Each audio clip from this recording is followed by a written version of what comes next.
Өнөөдрийн манай 7 Spy болонгаар хууль зүйн дотоод хэргийн яамны сайд нямд орчтой хэлсэн сонирхолтой ярилцлага. Улсын их хурлын гишүүн Ганди хөнгөтэй байна. Өгөөчтэй хүн хэмээн алдаршаад байгаа түмэн гэрэл завгүй байна. Аврах сумья базарт ээлтэй хүмүүс олон байна. Эдгээр мэдээллүүдийг өнөөдрийн манай 7 Spy болонгаар хүлээн авч үзээрэй. Мэдэн дээргийн тавтай барилга манай 7 Spy болон эхэлж байна. Манай 7 Spy болонгаар Монголын урлаг соёлын одод болон улс төр олон тал хүмүүсийг дуранцсан папарацци сурвалжлагыг хүргэдэг байгаа. Өнөөдөр манай эхний дунд хууль зүйн дотоод хэргийн яамны сайд нямд орчтой хэлсэн сонирхолтой сурвалжлагыг хүргэж байна. Энэ тухай мэдээллийг үргэлжлүүлэн хүлээн авч үзээрэй. Манай өнөөдрийн 7 Spy болонгийн папарацци дунд хууль зүйн дотоод хэргийн яамны сайд нямд орж буусан байгаа. Тэрээр өнөөдөр манай дунд бухта сонгон хайрхан дүргийн иргэдтэй уулзах уулзалтанд хүрэлцэн ирсэн байсан юм а. Энд бид түүнтэй хэсэг хором ярилцсан байгаа. Энэ тухай үргэлжлүүлэн хүлээн авч үзнэ үү. За. Тэгэхээр энэ Монгол Ардын намыг болгож байна.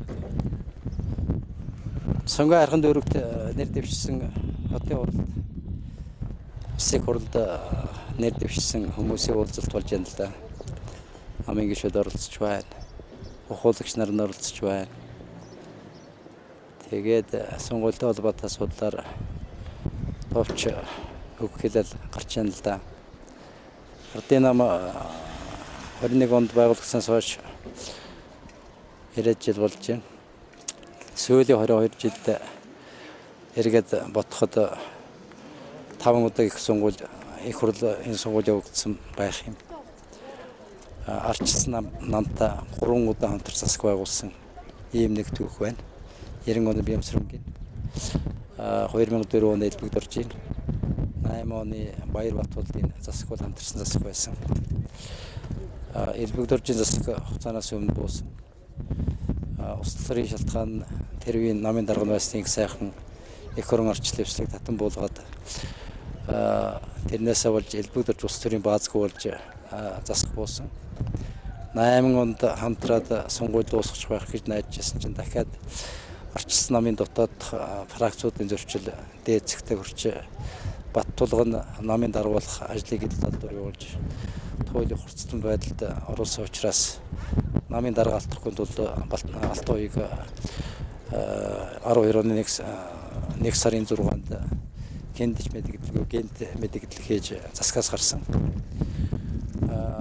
96 онд арчилсан холбоо эзэл нэг удаа засаг эрхэнд дангараа гарсан.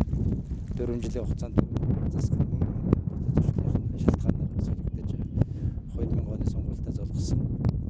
92 оныхаа жасраа 2000 оны инквери засгийн газар ардын нам дангараа байгуулсан засаг байсан 4 жил алиалын докторт ажилласан. Ийм л улс төрийн өнгө ерөнхийд нь харагдаж байна шүү дээ. Энэ сонгуулиар ямар дүн гарахыг одоогоор урдчил та харах байхгүй.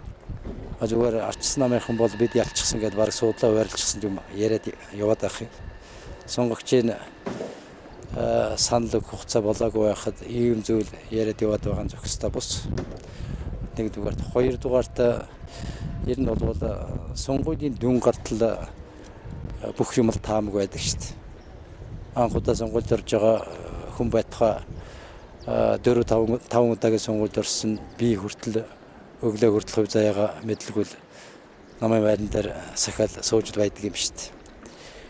Ерөнхий энэ сонгогчд эрхийг ингэж хэтэрхий басамжилж бид ялчихсан гэж одоогоос ярьж эхэлж байгаа явдал нь бол дахиад сонгуулийн дараа ялагдвал хурцлын байдал үүсгэх сэтгэл зүйн бэлтгэл хангаж яах гэж надад болгоод байгаа шүү дээ. Би энийг зүгээр нэг их хурлын гишүүний хувьд биш хууль зүйн дотоод хэргийн сайдын хувьд ингэж ойлгож хүлээж авч энэ сонгуульд тайван байгаасаа гэж л бодоод ажил төрлөө зохицуулаад явж байна л да.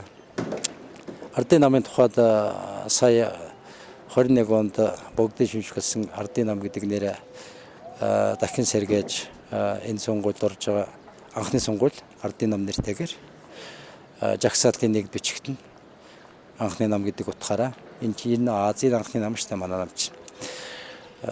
Нэр дэвшигчд бол харьцангуй залуу.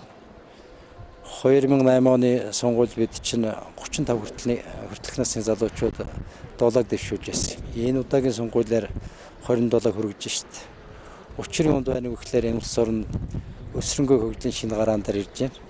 спортоор ярих юм бол яг л гарааны зурхаа дээр хоёр хөлөө гэж хэлэхэд зогсож байгаа байхгүй. Энэ үед нь энэ улс төрд шинэ эрч хүч, шинэ бодол санаа оруулж ирж яваа цагийг зөв зүйтэй зөөлөн бүлээн хүлээж авах явдал бол зөвхөн энэ намын асуудал биш. Энэ ардын, энэ улсын, энэ ард түмний, энэ ардын нам, ардын төрийн асуудал учраас бид нэр ингэж хатсан залуучуудыг төлөхөд дэвшүүлээд бас дээрээс нэг хурлын сонгуулийн шинэ хуулиар тавьсан 20-аас доош хувийн нэмэгтэйчүүд байна гэдэг ерөнхий нөхцөлийг хангаал явж байна л да.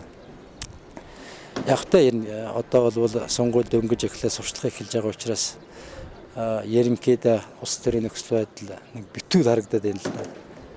Нэг л баахан шинэ нүүр царай, шинэ хүмүүс гिचнэн чул намарж байгаа юм 600-аад нэр дэвшигчтэй.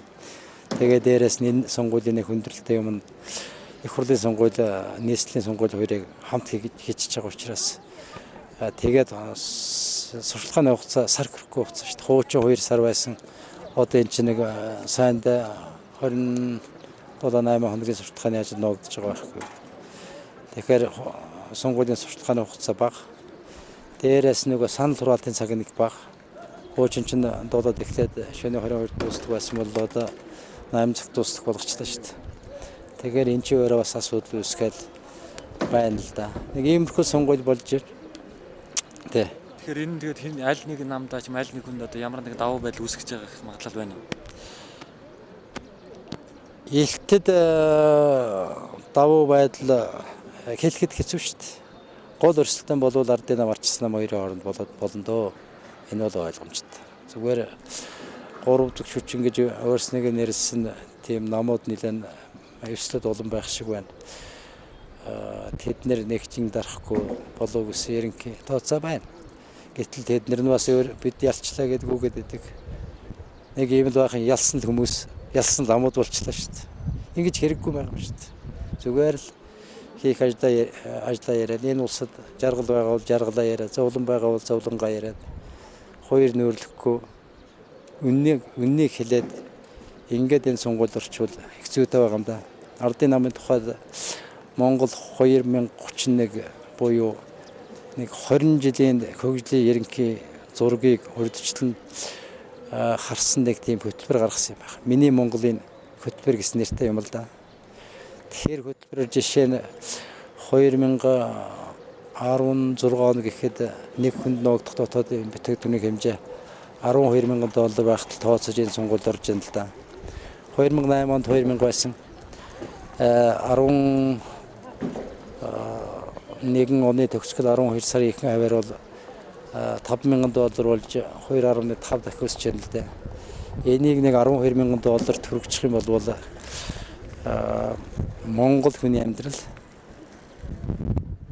бүхэлдээ нэг чанар нэг 2.5 дахин нэмэгдэх хэмжээ жишээтэй юм шүү дээ. $12,000 төрөгчих юм бол жишээ нь цалин татварыг нэмэгдүүлэх, огцомдоо нэмэгдүүлэх бололцоо үүснэ. Эдийн засагт оруулж байгаа хөрөнгө оруулалтын хэмжээг огцомдоо үүсгэх бололцоо олгоно. Энэ газар тариалан үйлдвэржилт, малын эрүүл мэнд, тоо толгой гэх мэтийн одоо энэ эдийн засагт жин дараад байдаг асуудлуудыг шийдвэрлэх ерөнхий нөхцөл бүрдэн шүү дээ. Дээрээс нь хөдөлгөж болдгоо төслүүд байна шүү дээ. Төмөр зам гээл нэг хутлаа юм гаргацгаал бүтэн 2-3 жил хуурам эхлээл одоо дөнгөж жил дугуй хөдөлж эхэлж шүү дээ. Айл 2008 оны сүүл 9 оны ихээр ажил нь эхлээд 2 жилийн өмнө бараг дуусчих хэвээр байсан 2 төмөр замыг одоо улс төрийн шалтгаанаар гацаасаар байгаа л дууслаа шүү дээ. 2007 онд чинь баяр ерөнхий сайд байхад Монголын 2 том компани нэг нь 247 км төмөр зам барих, нөгөөх нь 47 км төмөр зам барих зөвшөөрөл аваад мөнгөө бэлдээд техник эдийн засгийн үндэслэлээ бэлэн болгоод хүн хүчээ бэлтгэхэд техник тоног төхөөрөмжөө бэлэн болгоод тууз хайжлаа шууд газар шорооны хажууд орох гэж ягтал зогсоосон шүү дээ. Өргөн төмөр зам орсуудаа нийлж барьна гэж удаа хэлж байгаа зогсоогоор 5 жилиг ардаа ингэж орхиж шүү дээ. Ардын нам засгийн орох юм бол ийм замбраагүй юм хийхгүй л дээ. Энийгээ шууд ажил хэрэг болгоод явчихна. энэ номыг зохион байгуулалт сайтай тэгээ бас нэг хэлснээ хийчих гэж оролдож ирсэн 90 жилийн түүхтэй юм шүү дээ. Тэгэхээр би нэгэнтээ сонгуульулж байна. Ард түмнийг энэ номын төлөө санал өгөөч. Энэ намаас нэр дэвшсэн хүмүүсийн төлөө санал өгөөч гэдгийг л уриалах байна да. За баярлалаа.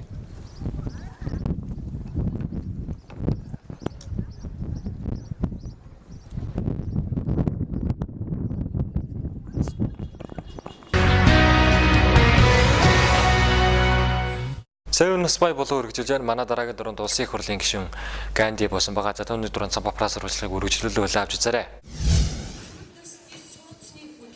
Цөөхөн улс төрч эмэгтэйчүүдийн тоон 109-оор ордог улсын их хурлын гишүүн Ганди хадагта өнөөдрийн манай дөрөнд болсон байгаа.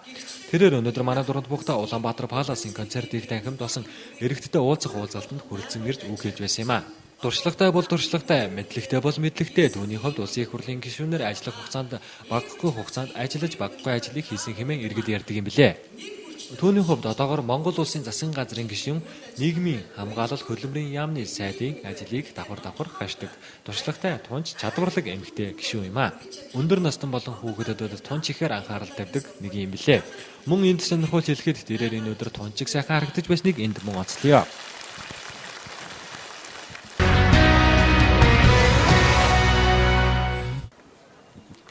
Мөн манай дуранд өгөөжтэй хүн хэмээн сүүлийн үед алдаршаад байгаа өгөөж болон Төмөн компани захирал улсын их хурлд нэр дэвшигч Төмөн гэрэл өнөөдрийн манай дуранд мөн болсон байгаа. Тэрээр өнөөдөр манай дуранд буухтаа сонгон хархан дүргийн эрхтэй уулзах уулзалтанд мөн хүрэлцэн ирсэн байлаа. Түүний хувьд залуу боловсон хүчин гэдэг талаас эрч хүчтэй гарч ирж байгаа нэг. Өөрийн бизнесийн салбарт чамгийн ололт амжилтыг олсон түүний хувьд цаашдын амьдралд нь тончиг гэрэлтэй байдаг хэмээн иргэд ярьдаг юм билээ.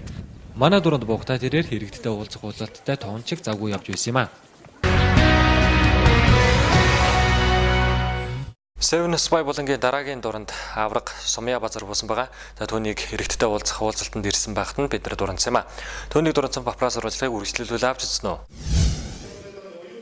Бөхөөд эдэлдэг монголчуудын итгэлийг дааж аваа улсын авраг Сумья базар мөн манай Бапрас дуранд болсон байгаа. Түүний хувьд хөрөнгө оруулалтын газрын удирдгаар мөн нийслэлийн иргэдийн төлөөлөгчдийн хурдаар багагүй хугацаанд ажилласан нэг. Энд түүнтэй бид хэсэг хором ярьсан байгаа. Энэ тухайн мэдээллийг үргэлжлүүлэн авч үзээрэй. Тэгэлгүй яг мэдээж энэ 2008 оноос 12 он 4 жил нийслэлийн иргэдийн төлөөлөгчдийн хурд суулаа. Энд одоо Улаанбаатар хотын тулгымдсан асуудлууд, Сонгон харган дүрийг тулгымдж байгаа асуудлууд араараасаа ерөөсөө бас их цуурсан ийм асуудлууд гарч ирж байгаа юм. Энд одоо асуудал шийдэхлээр ерөөсөө Улаанбаатар хотод бас дөмөхгүй шиг шийдэж болохгүй байгаа. Энэ юутай холбоотой гэхээр өнөөгийн эрх зүйн орчинтой шууд холбоотой болчиход байна. Тэгэхээр өнөөдөр Улаанбаатар хотын унгын иргэний хувьд Улаанбаатар хотод төрж өсч боловсрол эзэмшиж байгаагийн хувьд цаашлаад үр хүүхдээ өсгөж хүмүүжүүлж байгаа хүний хувьд энэ хотынхаа хөгжилд бол маш их санаа зовж байгаа. Энэ бол нийт миний ч биш баг. Нийт Улаанбаатар хотын иргэдийн бас санаа зовж байгаа асуудал байгаа. Жишээ нь өнгөрсөн 4 сард нийслэлийн эрх зүйн байдлын тухай хуулийн төслийг боловсруулад их хурлд Батбаяр гишүүн өргөн барьсан байгаа. За үүнтэй холбогдуулж нийслэлийн иргэдийн төлөөлөгчдийн хурлаас бас саналууд оруулсан. За энэ санал дотор бол бас хотын энэ эрхийг орон нутгад одоо жишээ нь одоо орон нутгийн эрхийг нийт төвлөрсөн эрх мэдлийг орон нутгад өгөх гэсэн. Ерөөс орон нутгаар эрх мэдлийн нөгөөд тэнд захиран зарцуулах эрх, шийдвэр гаргах эрх мэдлүүдийг өгж байж энэ хотын асуудал бүрэн шийдэгдэх байхаа гэдэг ийм бодолтой явж байгаа, төсөөлтөй явж байгаа. Үүнийгээ одоо хэрэгжүүлсэн бол хуулиа баталсан бол энэ нийт 200 мянган иргэдийн эрх ашигт бас нийцэх байсан болов уу гэж бодоод байгаа юм л да. Үүнийг харин харамсалтай нь манай тухайн үед одоо энэ их хурж байгаа төр барьж байгаа гишүүд маань дараагийн одоо парламентд үлдээсэн жоохон харамсалтай юм боллоо. Ер нь бол Улаанбаатар хот бол Монгол улсын хүн амын 50%. За нийт эдийн засгийн бараг 95-6% орчим эргэлдэж байгаа ийм одоо улс доторх улс гэж хэлэхээр юм байгаа шүү дээ. Тэгэхээр энийгээ бид нэр одоо өөд татах, өшөө өнгө үзмжийн сайжруулах, иргэдийнхэн амьдрах орчныг өшөө цааш нь одоо бүрдүүлж өгөх ёстой. 22 жил бид нэр одоо боловсрол, эрүүл мэндийн талаар ярьж ирлээ. Орлоготой болох талаар ярьлаа. Үүнийг шийдэх ганцхан арга нь ерөөсөө иргэдийнхэн амьдрах орчин. Үүнийг л одоо манай Монголын төр засаг, дээрээс нь нийслэлийн одоо удирдлагууд бас шийдэх ёстой. За ямарсан сонирхолтой ярилцлага өгсөн баярлалаа мөн. Одоо яон сонгуульд бас амжилтсан. Ийм одоо ажлуудыг нэг талаасаа бас хийгээд дадлагжаа, туршлагажаа ингээд одоо явж байгаа хүний хувьд бол их хуралд одоо бас үзэхэд нэг тийм халгаадаах, одоо болгоомжлоодаа мэдхгүй чадахгүй ч юм уу ийм зүйлүүд юусоо байхгүй. Ягаад гэвэл энэ чинь 4 жил хүний суусан амьдралын туршлага цаашлаад энэ банк санхүүд бас эдийн засгийн чиглэлээр энэ улс орны маань одоо төвшин ямар байгаа вэ, дэлхийд ямар байгаа вэ гэдгийг бас боловсраад мэдээд явж байгаа хүний хувьд бас ихтгэл дүүрэн байна. Энэ утгаараа ялах бахаа гэж бодож байна. Ялахын төлөө зүтгэн. За баярлалаа.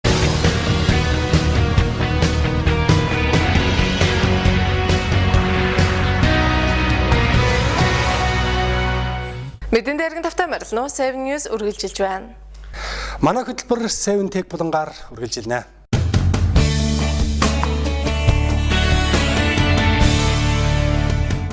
Манай өдрийн 7 Tech булангаар та бүхэн Google Map-ийн үйлчилгээ өргөцсөөр байна.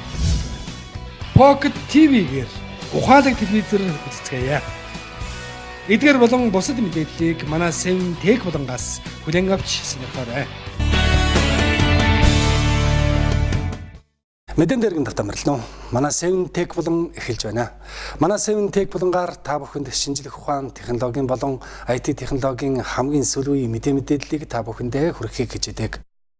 Google компани газрын зургийн картограф үйлчилгээг өргөжүүлж байгаа тухай мэдээлэлээр манай 7 Tech булан эхэлж байна. Google компаниас Google Map газрын зураг картограф үйлчилгээг хэрэглэгчдэд зориулан шинэ бүтээлээ танилцуулсаар байна. Тус компаниас дэлхийн газрын зураг Google Map үйлчилгээг улам наривчлалтай болгох үүднээс бүхэл төрлийн мэдээллийг хиймэл дагуулаас агаараас панорам зургаар гихчлэн баяжуулж байгаа ажээ. Мөн үүнээс гадна хэрэглэгчдээс ирүүлсэн картограф газрын зургийг ашиглаж байгаа юм а.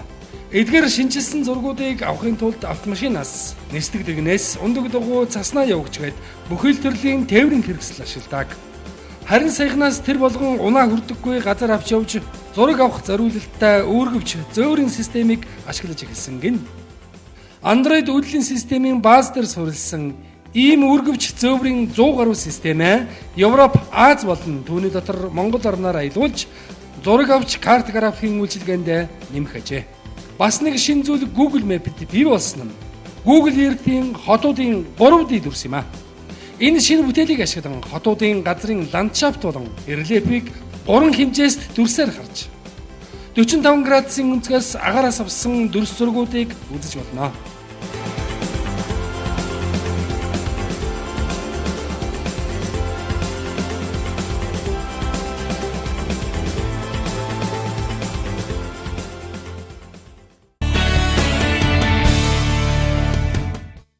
Seven Tech буланг сонгон үзэж байгаа үзэгчдэд баярлалаа.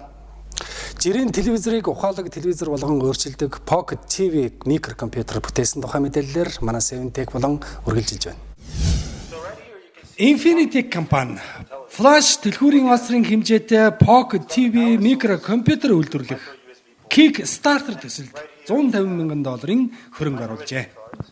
Энэ төхөөрөмж нь 1 GHz-ийн ARM процессортай бөгөөд 512 мегабайт шуурхай санах байдаг. 4 гигабайт болтол флеш модулаар өсгөж бас болно гинэ. USB болон mini USB порттой Wi-Fi утасгүй холбооны адаптер 32 гигабайтын micro SD картны оролттой. Энэ шинэ Pocket TV төхөөрөмж нь 86 гүржих нь 31, үржих нь 14 мм-ийн хэмжээтэй бөгөөд жинэн ердөө 35 г ажээ. Pocket TV-г жирийн телевизорын HDMI оролт руу залгаад олон функц бүхий ухаалаг телевизор болгож болно. Ингэснээр олон янзын тоглоом тоглох, интернетэд ажиллах, Wi-Fi утасгүй холбоогоор шинэ мэдээ уншиж, баримт бичиг редакторлож болно.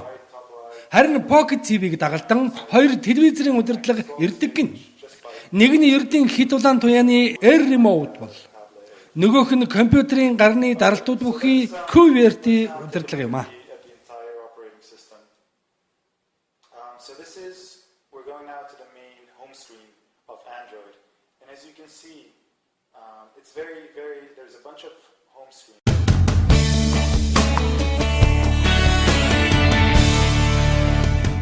Бидний үлдсэн 7 Tech буланг хүлээж авч үзсэн үзэгчдэд баярлалаа. Харин манай хөтөлбөр 7 Plus булангаар үргэлжилж байна.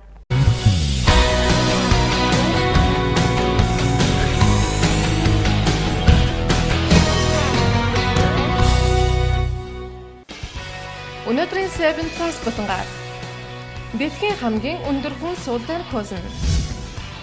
Гайхалтай төсөр төвчээрийн эзэн. Эдгээр мэдээллийг өнөөдрийн 7 Plus булангаас хүлээн авч үзээрэй.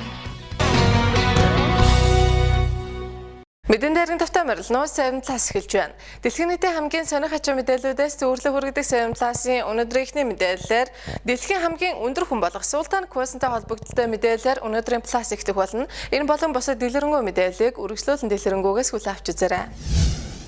Дэлхийн хамгийн өндөр хүн дахин өсөхгүй болсноо мэдхэн сайхан байсан гэж хэлбэл нэг их буруудахгүй болов. IB Times-ийн мэдээснээр дэлхийн хамгийн өндөр хүн болох 29 настай 8 фут 3 инч өндөртэй Султан Козны үсэл зогссон гэж. Гиннесийн дээд амжилтын эзэнтрээр 2010 оноос хойш амьд байгаа хамгийн өндөр хүн гэсэн нэрийг эзэмшиж байгаа бөгөөд энэ амжилтыг тогтоосноос хойш ч нэлээд хэдэн инчээр өссөн байна. Султан Козны ер бусын байдлаар томрох хөвчин туссан бөгөөд энэ нь түүнээс үсэлтийн даавар ихээр ялгархад хүргэжээ. Түүний би хэд ачаалаа дэлхээ болж суух таягтай явах болсон боловч бүх зүйл 3 сараас буюу түүний үсэлд ашгүй нэг зогссноос хойш арай дээрсэн байна. Тэрээр 4 жилийн турш Виржиниагийн их сургуулийн эмчилгээнд явснаар ийм үр дүнд хүрчээ. Би өндөр болоод амьдралдаа маш олон саад бэрхшээлүүдтэй тулгарсан. Миний өдрүүд их хүнд өнгөрсөн. Би өрөөнөөс гарч чадахгүй байсан. Миний гэр бүл санхүүгийн асуудалтай тулгарсан учраас би эмчилгээгээ үргэлжлүүлэх боломжгүй болоод байлаа. Би өрөөндөө ганцаараа уйлдаг байлаа. Надад үнэхээр ордмаар санагдан тийм л хүнд хэцүү байсан. Энэ бүгд миний амьдралын садаа мэт санагдаж байлаа.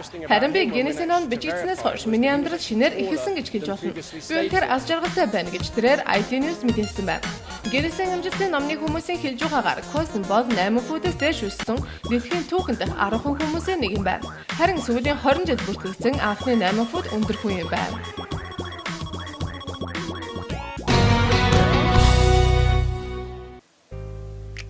1976 оны 8 сарын 5-нд Нью-Йорк мужид төрж 2-наас хагас хүртлээр бусад хүүхдүүдийн адилаар өсөж торнж явсан бяцхан охин хүүхдийн гинэн томоогүй зангаар гэрийнхээ гадаа байх трансформатор өөд авирч цахилгааны утсуудыг шүүрж авснаар үлдсэн амьдралдаа 2 гаргүй туулах гашуун тавилангийн эзэн болжээ. 2 настай бяцхан охиноо эмнэлгийн орон дээр хэвдээд хөлөөрөө ээжигээ тэрхийг хүсэх үед нь түүний ээж охиноо ямар нэгэн зүйлийг хийхийн тулд хөлөө ашиглаж болох юм байна гэдгийг ухаарсан гэдэг.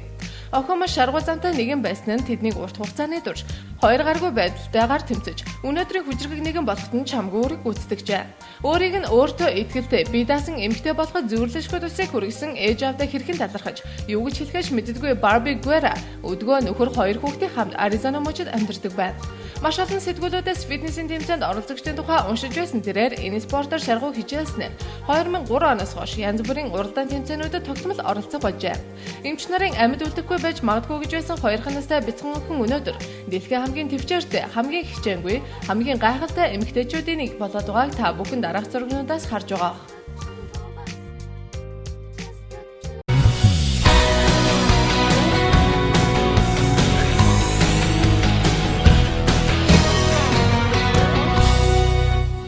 Өнөөдрийн 7 Plus болонгийн мэдээллүүдийг та бүхэн түргэлээ. Энд хүрээд манай өнөөдрийн 7 News Entertainment мэдээллийн хөтөлбөр маань өндөрлөж байна. 7 for different people. Баяртай үзэгчдээ сайхан амарцгаагаарай. Баяртай үзэгчдээ.